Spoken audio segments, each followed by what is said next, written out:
Hornsby Jacobson was a humble farmer from Turtleford, Saskatchewan. In September of 1905, to celebrate the corn harvest and get drunk off his ass, he visited Saskatoon, the Paris of the Prairies as it was known at the time.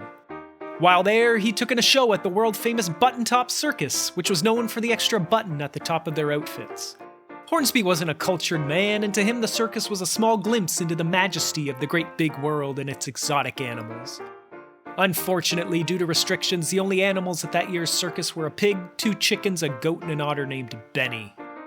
As he entered, his attention was captured by a collection of glowing orbs above, lining the top of the tent.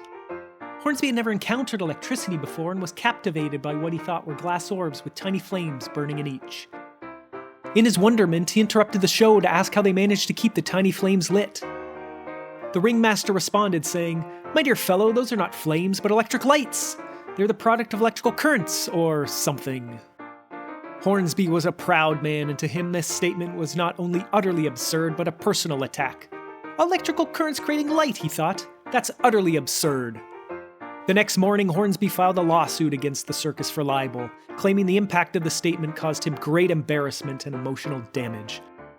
Justice Thurgood Thrumple, a close friend of the circus, presided over the case.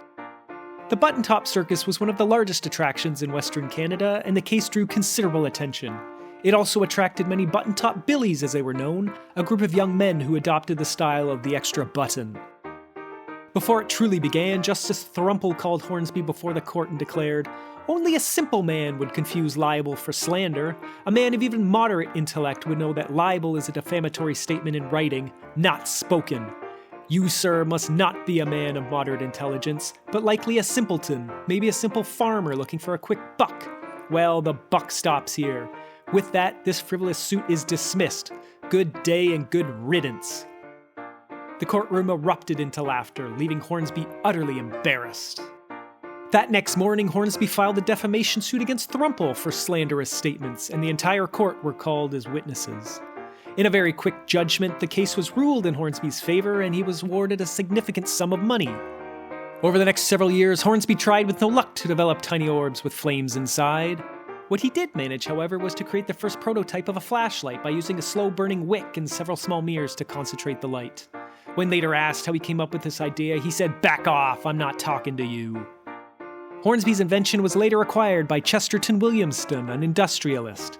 Chesterton explained to Hornsby that he was going to use batteries inside his invention to make it more efficient. Hornsby thought several times about suing Chesterton for slander for taking him as a fool before he finally sold his product. Hornsby lived out the rest of his days in Turtleford, never adopting electricity.